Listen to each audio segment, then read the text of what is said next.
오촌TV 960회 6.25와 이승만 대통령 네 번째 제1부 기습 남친과 대통령의 초기 대응 빨갱이 세상으로 바뀐 서울을 만나겠습니다.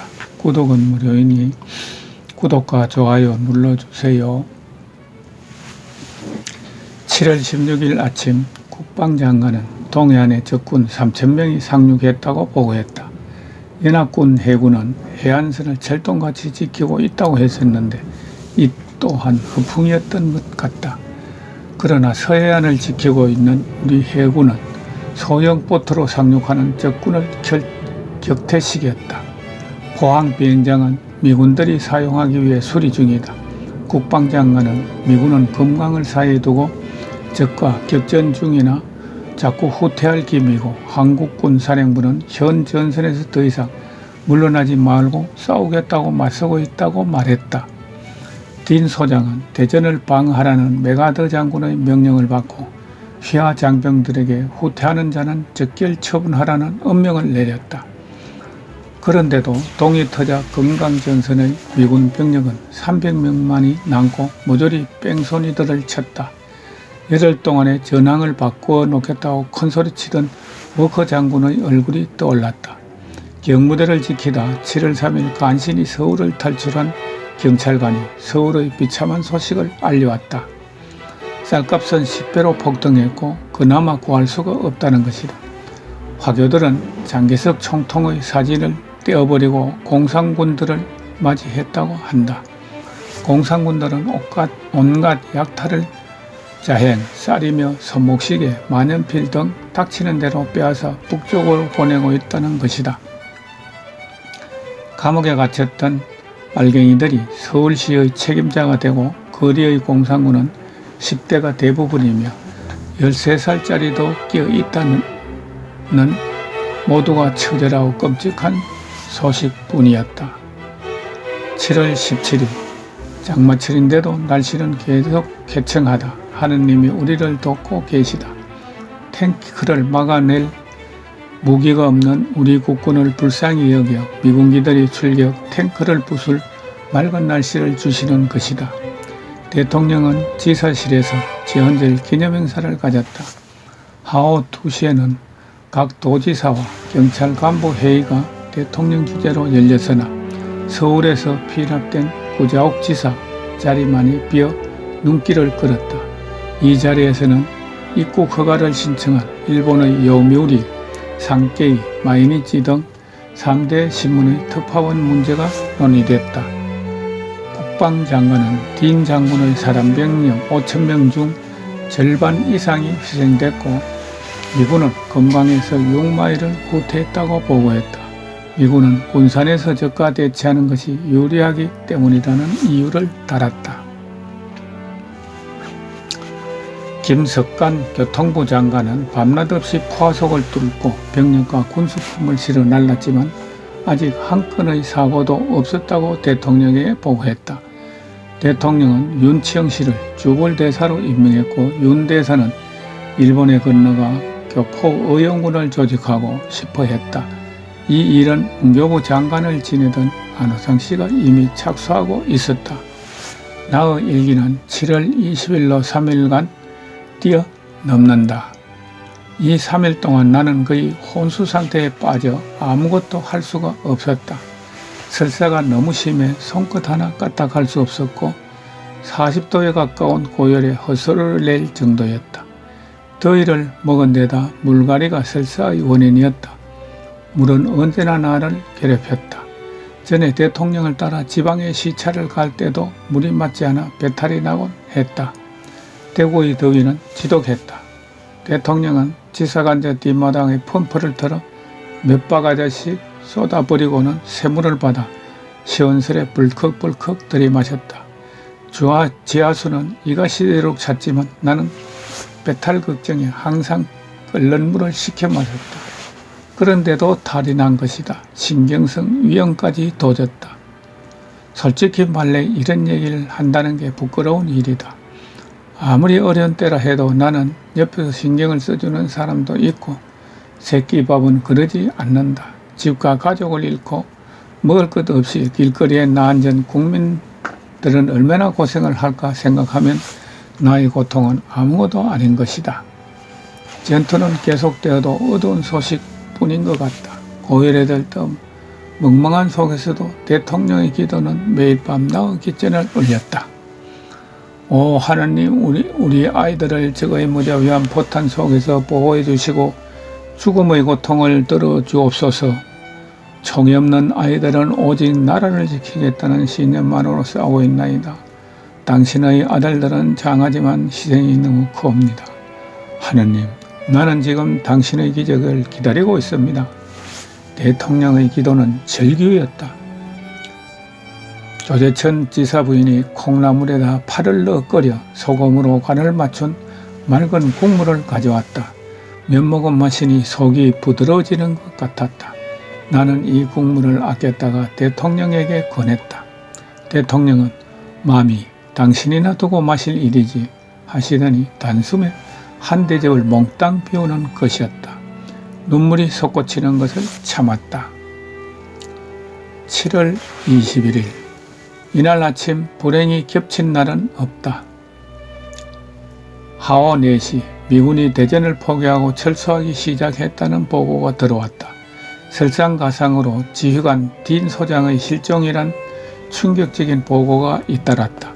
대전을 유린한 적군은 물밀듯 남하는 피난민 대열 속에 민간운으로 변장하고 섞여 민심을 교란하고 밤이면 게릴라로 돌변 곳곳에서 미군을 괴롭히고 있었다. 한국전에 처음 투입된 미군 병사들은 풋나게 초년병이 대부분이었다. 이들에게 빨갱이와 이남 사람을 구분하라는 것은 불가능한 일이었다. 누가 적인지 모르고 덤벙덤벙 총질만 하고 있는 꼴이었다. 차라리 우리에게 무기를 넘겨달라고 애원하고 싶은 심정이다. 여기서 한 가지 분명히 밝히고 넘어갈 것은 당시 일본 매스컴의 한국전에 관한 보도 태도다. 공산군의 대전을 빼앗긴 것은 나의 기록으로 7월 20일이다. 그런데 일본의 방송은 그 일주일 전에 북한군이 대전을 점령했다고 보도했다. 우리 때문에 전쟁 장사로 돈을 벌고 그 지리적 이점으로 겨우 대접을 받게 된 일본이 어째서 이북의 일방적 전승선전을 고스란히 받아 거짓 보도를 하고 있는 것이다. 언젠가 대통령이 일본 자위대가 재무장을 하고 우리를 도우러 현해탈을 걷는다면 총뿌리를 그쪽으로 먼저 돌리겠다던 말씀이 100번 옳다는 생각이다. 정말 나쁜 사람들이었다. 내가 얼른 동안 못 적은 인들을 보충해야겠다. 장석윤 치안국장이 대통령을 조용히 뵙자고 찾아왔다. 장 국장은 나도 잘 아는 분이다. 미국에서 독립운동을 할 때부터 대통령의 신임이 두터웠다. 장 국장은 조명옥 내무장관이 자기를 별로 탐탁치 않게 여기는 눈치이고 서로 뜻이 맞지 않아 사표를 내고 왔다고 보고했다. 경찰 업무가 막중한 때에 몬테나 장이 그만두면 안 되는데 하며 대통령은 애석해 했다. 그는 미국 몬테나주에서 독립운동을 했기 때문에 이렇게 불렀다. 조 내무는 우덕술 씨를 치안국장에 임명했다. 다음날 임병직 외무장관이 얼굴이 불그락 푸르락 해서 들어왔다. 미군 GI가 장관 지프를 훔쳐 타고 달아났다는 것이다.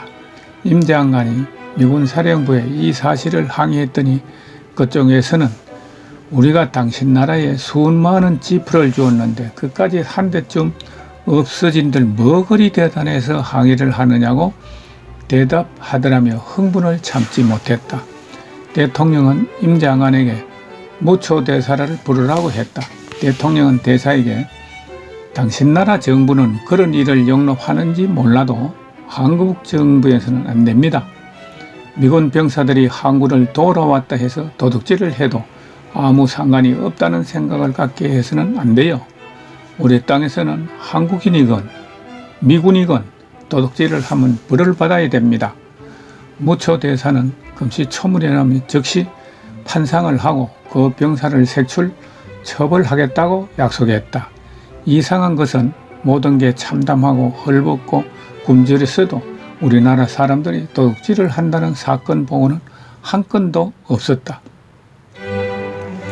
기차는 밤새도록 북으로 올라가고 내려오고 있었다. 젊은이들을 가득 태우고 올라간 기차가 남으로 내려올 때는 그만큼 많은 부상병들을 태우고 왔다.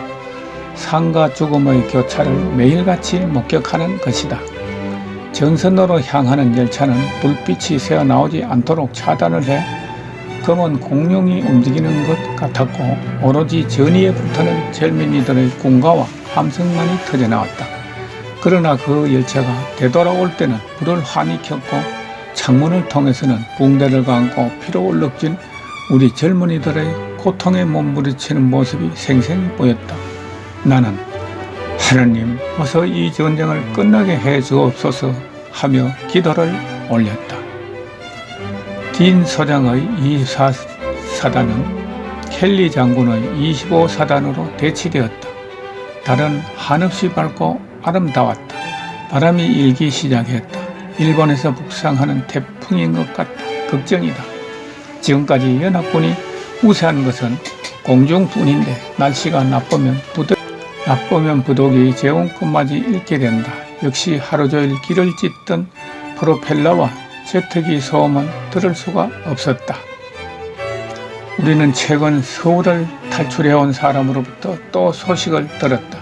그는 중앙청에서 소련장고 3명이 걸어 나오는 것을 보았다고 했다. 서울 쌀값은 소두 한 마리에 27,000원이라고 한다. 대구보다 10배나 비싸다. 대통령은 저기 포진하고 있는 지역에 동족의 가슴에 총을 겨누지 말고 국군에 투항하라는 내용의 전단을 비행기로 살포할 것을 명령했다. 우리 측의 심리전에 당황한 적은 어린 아이들이 전단을 줍는 것까지 총으로 쏴 감히 어느 누구도 선뜻 전단을 주우러 들지 않았다. 7월 18일 대통령과 무초대사는 어제에 이어 오늘도 언쟁을 했다. 대통령이 트루먼 대통령에 보내는 서한 중에서 우리 한국 국민은 공산군을 우리의 본래 국경인 압록강과 두만강인 이북으로 완전히 몰아낼 때까지 싸울 것을 다짐하고 있다고 밝힌 부분을 무초 대사가 빼자고 하여 두 사람의 목소리가 높아진 것이다. 미 대사관은 소련의 전쟁 개입이나 38선 문제에 대해 한국 측이 언급하는 것을 꺼리고 있었다. 그러나 미군 장성들은 한결같이 대통령의 압록강 이북 철퇴설을 지지하고 있었다. 트루먼 대통령에 보내는 서한은 19일 사인되었다. 무초 대사는 편지 내용을 전문으로 보내겠다고 했다. 우편을 이용하면 시간이 너무 걸린다는 것이다. 대통령은 무초 대사의 제례를 받아들이는 대신 사본을 건네주고 오리지널은 파우치 편에 장면 대사에게 보냈다.